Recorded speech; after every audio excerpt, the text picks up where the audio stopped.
Anong mensahe ang kailangang marinig ng mga Sagittarius mula August 16 to 31, 2024?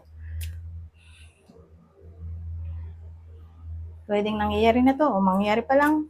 Kung hindi man para sa inyo itong magiging reading, baka para sa someone na malapit sa inyo o sa someone na kakilala nyo mismo. Baka may lumabas na gender mamaya. Gawin nyo na lang energy, masculine at feminine. Energy. Pwede rin naman na wag nyo lang pansinin yung gender. As long as tama naman yung sitwasyon nyo sa reading, ganun na nga lang. Huwag nyo lang pansinin yung gender. May 3 decks ako dito.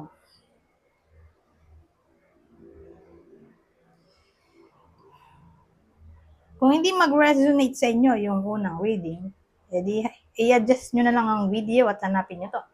Kung hindi pa rin, edi ito. Okay?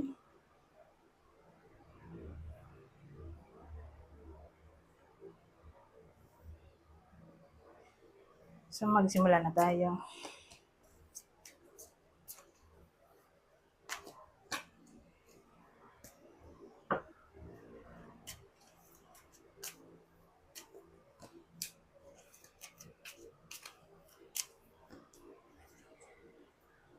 Ano kaya yun?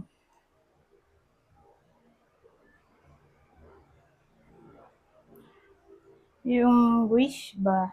Wait lang.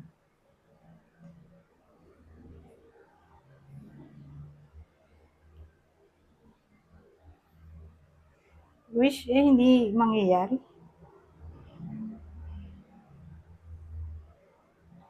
Bumaliktad yung 9 of Cups natin.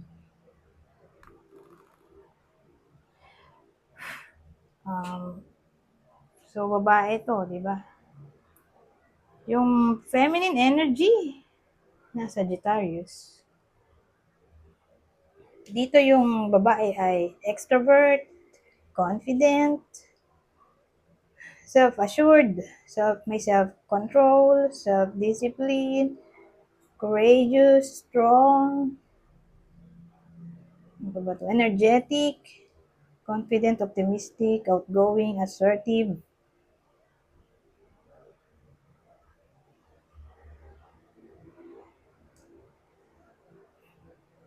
May self-esteem.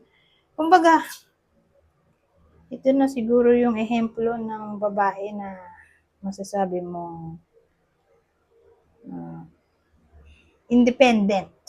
Okay? Kaya niya mabuhay na walang karelasyon. Matapang siya.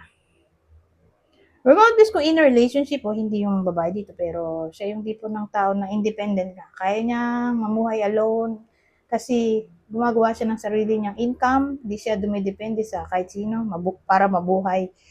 Ganun siya independent o self-reliant. Good leader, good role model. Kaya lang,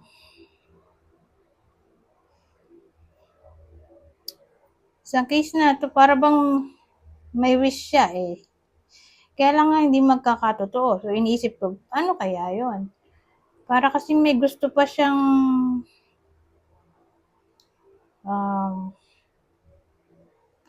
mabuksan ulit yung chapter nila na nag-close ng friend. Someone from the past o friend o ewan ko kung sino to. Basta sa past na tong taong to, hindi na niya nakakausap sa present.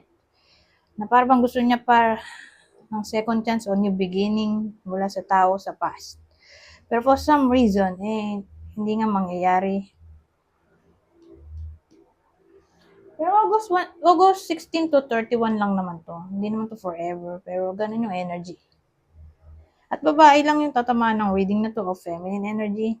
Hindi naman kasama din yung lalaking tao o lalaking energy. Pero again, depende sa kung anong pagkatao ng nanonood. Basta, ganun yung energy dito. Saka malalaman nyo naman yan base dun sa description, di ba? Kung kayo yung tao dito na naghihintay pa, di ba, sa someone sa past. Pero kung hindi naman ganun yung sitwasyon nyo, hindi para sa inyo itong reading. Baka para sa someone na malapit sa inyo o kakilala nyo. So, sino yung possible person ng iba sa inyo? Regardless kung siya yung babae o hindi. Pero kung may hinihintay siya, someone from the past. So, sino yun? Okay, para malaman natin kung para sa inyo to. Itong reading o hindi. Taurus, Aquarius. Kung kakilala, sabihin natin, hindi tumama sa inyo, pero may kakilala kayo na ganito sitwasyon. Hinihintay niya pang bumalik yung someone from the past. Ito yung possible zodiac sign ng kakilala niyo. Scorpio, Taurus,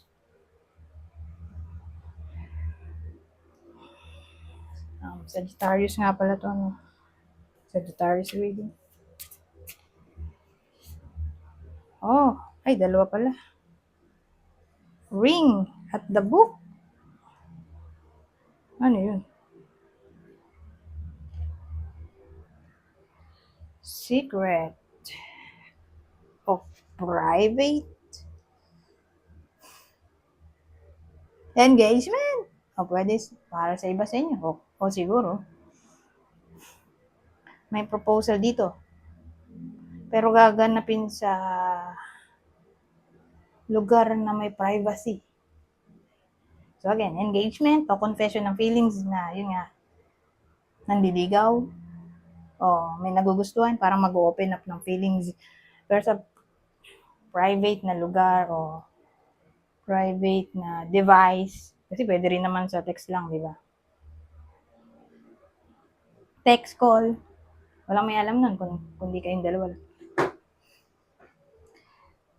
O dun gaganapin yung anniversary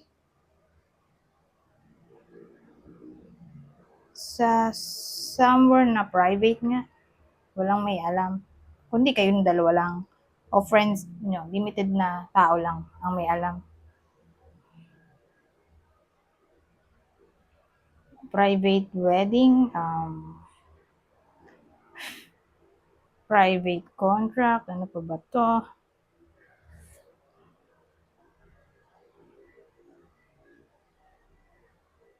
Oh, ay sasabihin ko sana arranged marriage. Who knows? Baka. Para sa iba sa inyo.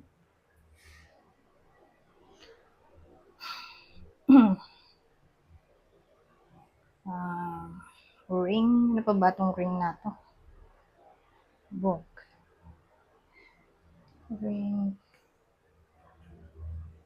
O baka naman may mabuong connection sa somewhere na private. Di social media. Di ba? Pwede.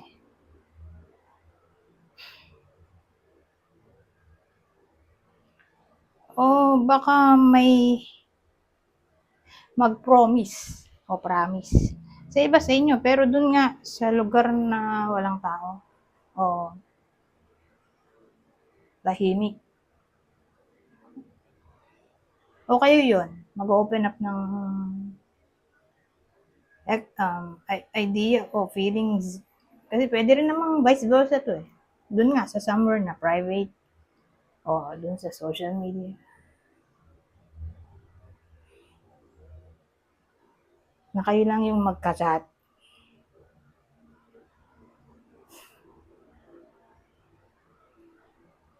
Parang ano siya eh. Ayun hidden. Saan ba yun? Hidden.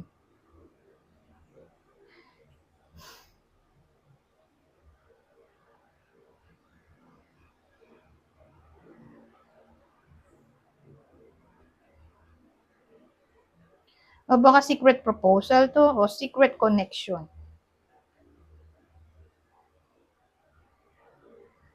Secret alliance.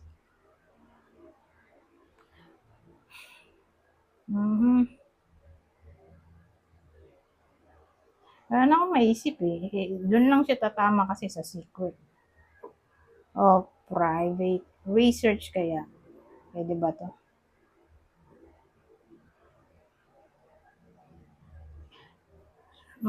Siguro, kung kasal na sila. Kasi case-to-case basis, di ba? O in a relationship. Maganda siguro kung i-private nyo yung inyong mga account para ba sa inyong safety. Kasi pwede nga rin kung conducting ng research o knowledge o getting some information tungkol sa inyo.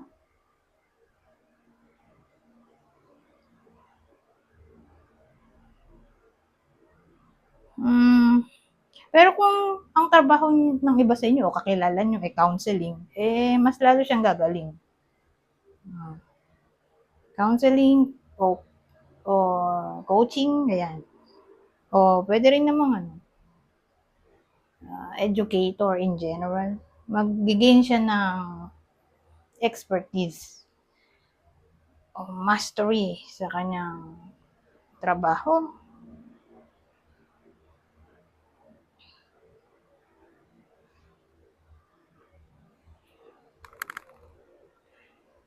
Yan ang maisip. So, punta na tayo dito. O pwede rin mysterious feelings to. Diba? Diba? Mysterious feelings. Pwede kayo yung maka-feel neto. O someone else sa inyo. Basta, para siyang hidden feelings o mysterious feelings. Anyways, punta tayo dito. Intelligence, ito na nga rin yun. Book, ano kaya to? Ayun, book.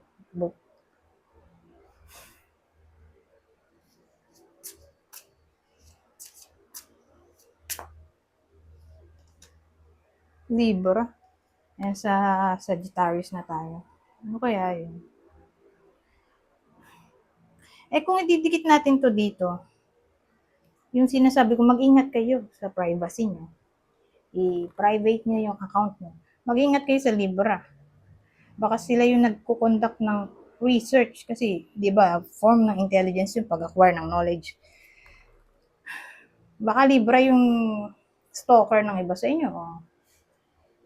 Lalo na kung may idea kayo kung sino to, basta Libra.